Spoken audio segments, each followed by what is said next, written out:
Hello students. आज का chapter क्रिया है।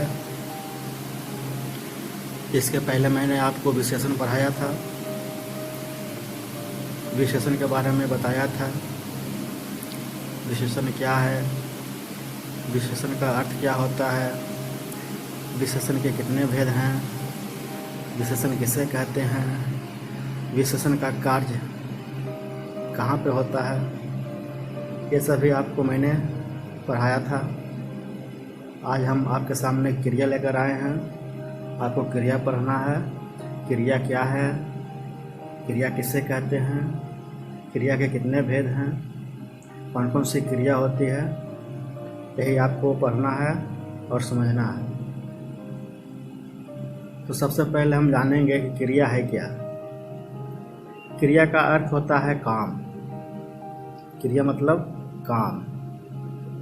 तो क्रिया की परिभाषा है, जिस शब्द से किसी काम के होने या करने का बोध हो उसे क्रिया कहते हैं। शब्द तो बहुत सारे हैं, जिसमें कि किसी को संज्ञा कहते हैं, किसी को सर्वनाम कहते हैं, तो किसी को विशेषण कहते हैं। उसी प्रकार कुछ शब्द ऐसे हैं जिसे क्रिया कहते हैं। क्रिया इसलिए कहते हैं क्योंकि उस शब्द से काम करने या होने का बोध होता है, इसलिए उसे हम क्रिया कहते हैं। जैसे खाना। खाना, जब हम खाना खाते हैं, खाना यहाँ पर क्रिया है क्योंकि खाना एक काम है और यहाँ पे काम का बोध होता है, उसे क्रिया कहते हैं। पीना, पीना भी एक काम है। जब हम पानी पीते हैं तो पीने का काम करते हैं, तो पीना भी क्रिया है। दौड़ना, दौड़ना भी एक कार्य है। दौड़ते हैं तो दौड़ने का काम करते हैं, तो दौड़ना क्या है, क्रिया है। उसी प्रकार टहलना, हंसना, रोना इत्यादि, ये सारे क्रिया हैं क्योंकि ये सारे शब्दों से किसी काम के होने का बोध होता है, इसलिए ये सारे शब्द क्रिया हैं। अब है धातु कि धातु किसे कहते हैं। तो क्रिया के मूल रूप को धातु कहते हैं। अब जानते हैं कि क्रिया होती है, तो धातु हम क्रिया के मूल रूप को कहते हैं।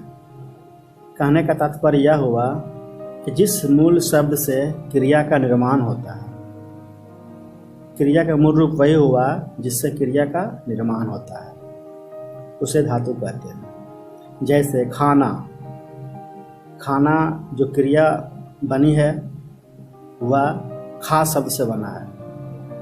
हम कह सकते हैं कि खा क्या है, धातु है, तो क्योंकि खाना का मूल रूप खा है, इसलिए हम खा को धातु कह सकते हैं। पीना, पीना क्रिया है और पीना शब्द बना है पी से, जो कि पी मूल शब्द है, तो हम कह सकते हैं कि पी धातु है। दौड़ना, दौड़ना बना है दौड़ से, दौड़ मूल शब्द है, दौड़ना बना है दौड़ से, तो हम कह सकते हैं कि दौड़ धातु है। इसी प्रकार टहलना, टहल धातु है। हंसना, हंस धातु है। रोना, रो धातु है। तो हम कह सकते हैं कि जिस मूल शब्द से क्रिया का निर्माण होता है उसे धातु कहते हैं, या तो फिर कह सकते हैं कि क्रिया के मूल रूप को धातु कहते हैं। तो धातु पहचानने का नियम आप देख लीजिए कि क्रिया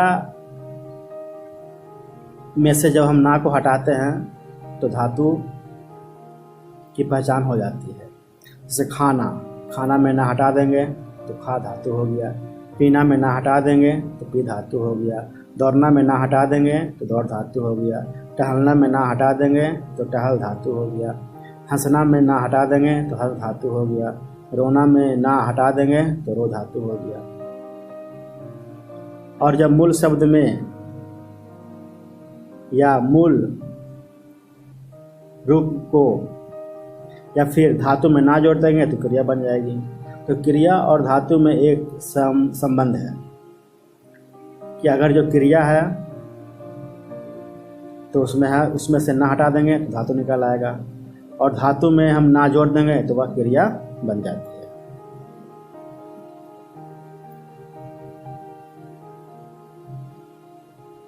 और जितने भी मुख्य क्रिया जिसमें कि ना लगा होता है वे मुख्य क्रिया होती है। खाना पीना, दौड़ना, हंसना, गाना, सुनना, टहलना, रोना, पढ़ना, इतने भी सारे ना वाले अंत में ना होती है। जिस वैसा शब्द जिससे काम होने का बोध हो और अंत में ना हो तो वे क्रिया होती है, मुख्य क्रिया होती है।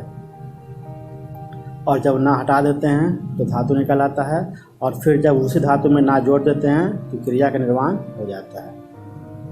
अब आते हैं क्रिया के भेद पर। तो कर्म के आधार पर क्रिया के दो भेद हैं, अकर्मक क्रिया और सकर्मक क्रिया। अकर्मक क्रिया, जिस क्रिया के कार्य का फल सीधा कर्ता पर ही पड़ता है उसे अकर्मक क्रिया कहते हैं। फिर से सुनिएगा, जिस क्रिया के कार्य का फल सीधा कर्ता पर ही पड़ता है उसे अकर्मक क्रिया कहते हैं। कहने का तात्पर्य यह है कि जब कोई वाक्य होता है और उस वाक्य में क्रिया होती है और क्रिया का सीधा संबंध कर्ता से होता है, या कह सकते हैं कि क्रिया का फल सीधा कर्ता पर पड़ता है, उसे हम अकर्मक क्रिया कहते हैं। जैसे श्याम रोता है, वह हंसता है, हाथी बैठा है, लड़की भागती है। इस सब में जो रोता, हंसता, बैठा, भागती क्रिया है, इसका सीधा संबंध या इसका सीधा असर या इसका सीधा फल कर्ता पर पड़ता है। कर्ता मीन्स काम करने वाला जो है। जैसे श्याम रोता है तो श्याम इसमें काम करने वाला है, रोने वाला श्याम है, तो श्याम क्या हो गया? कर्ता हो गया। तो रोने का काम कौन कर रहा है? श्याम। तो रोने का जो क्रिया का फल है किस पर पड़ रहा है? तो श्याम पर पड़ रहा है। तो हम कह सकते हैं कि यह अकर्मक, यहाँ पर जो रोता शब्द है अकर्मक क्रिया है।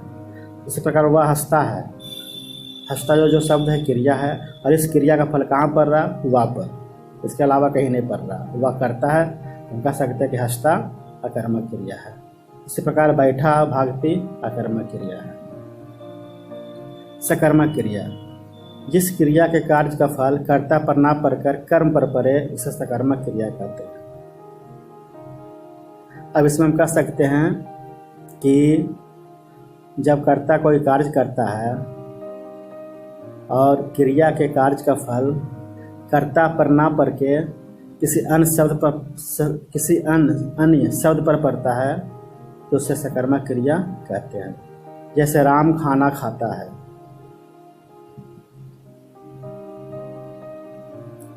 जैसे राम खाना खाता है।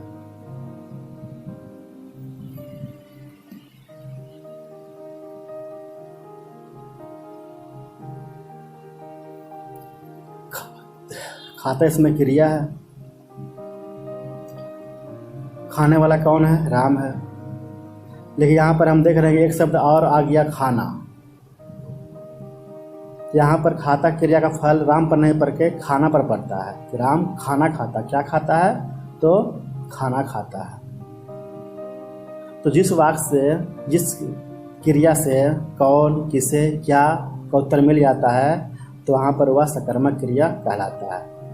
अब राम खाना खाता है, अब इसका हम प्रश्न बनाएंगे कि राम क्या खाता है? तो खाना खाता है। तो क्रिया का उत्तर मिल जाता है, क्या का उत्तर मिल जाता है? खाना शब्द पर खाना, तो खाना क्या हो गया? कर्म हो गया। तो खाता जो शब्द है उसका असर कहाँ पड़ता है? राम पर नहीं पड़ के बल्कि खाना पर। तो हम कह सकते हैं कि खाता सकर्मक क्रिया है। इसी प्रकार वह विद्यालय जाता है, कहाँ जाता है? तो विद्यालय जाता है, इसलिए जाता यहाँ पर क्या? सकर्मक क्रिया है। सीमा रामायण पढ़ती है, क्या पढ़ती है? तो रामायण पढ़ती है, तो हम कह सकते हैं कि पढ़ती सकर्मक क्रिया है। भौरा रस पीता है, क्या पीता है? रस पीता है, हम कह सकते हैं कि सकर्मक क्रिया है। तो अकर्मक और सकर्मक में बस दो ही अंतर है कि अकर्मक में कर्म नहीं होता है और सकर्मक में कर्म होता है। अकर्मक में क्रिया का सीधा असर कर्ता पर पड़ता है और सकर्मक में क्रिया का असर कर्ता पर ना पढ़ के कर्म पर पड़ता है। यही दोनों में अंतर। इसके बाद आपका है सहायक क्रिया।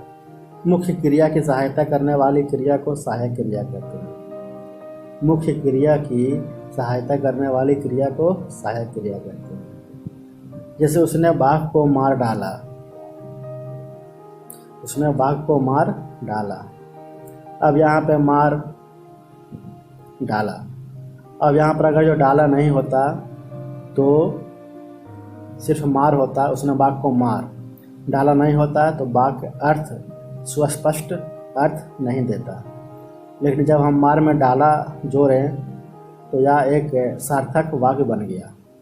तो हम कह सकते हैं कि डाला क्या है, मार क्रिया है, लेकिन मार के साथ में डाला क्या है, सहायक क्रिया है, क्योंकि ये डाला जो शब्द है मार क्रिया की सहायता करने वाली क्रिया है, इसीलिए हम कह सकते हैं कि डाला सहायक क्रिया है।